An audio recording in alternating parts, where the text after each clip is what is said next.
Final గా Srishank reach అయిన తర్వాత రూమ్స్ కోసం రెడ్ల సత్రం దగ్గరికి వెళ్తే రూమ్స్ లేవని పెద్ద బాంబే పేల్చారు. లాస్ట్ వీడియోలో చెప్పినట్టు మధ్యాహ్నం కోసం ఫుడ్ ప్రిపేర్ చేసుకున్నది మధ్యలో ఆపి తినేసి ఇంకా ఘాట్ రోడ్ కి ఎక్కడం అయితే స్టార్ట్ చేసాము. ఘాట్ రోడ్ లో జర్నీ చేసేటప్పుడు మా ఇన్నర్ ఫీలింగ్ ఏంటంటే, నా ఇన్నర్ ఫీలింగ్ ఇలా ఉంటే లోపల మా వాళ్ళు భక్తి పాటలు పాడటం అయితే స్టార్ట్ చేశారు.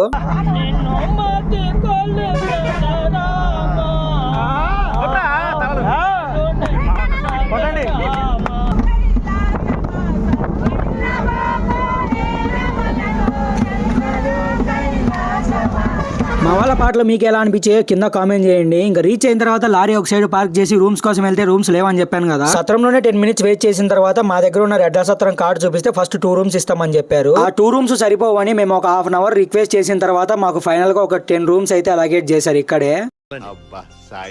ఇంకా జనాభా బట్టి రూములు డిసైడ్ చేసి ఇంకా ఫాస్ట్ గా లగేజ్ మొత్తం దించేసి ఇంకా పాత్ర గంగకి అయితే స్టార్ట్ అయిపోయాము. అస్సలు కథ ఇక్కడే స్టార్ట్ అయింది. మీరు ఆ కథ తెలుసుకోవాలంటే ముందు ఈ వీడియోని లైక్ చేసి షేర్ చేసి సబ్స్క్రైబ్ చేసుకోండి. అలాగే ఇన్స్టాగ్రామ్ లో ఫాలో అయిపోయింది. ఓకే, మరి నెక్స్ట్ వీడియో కలుసుకుందాము. బై.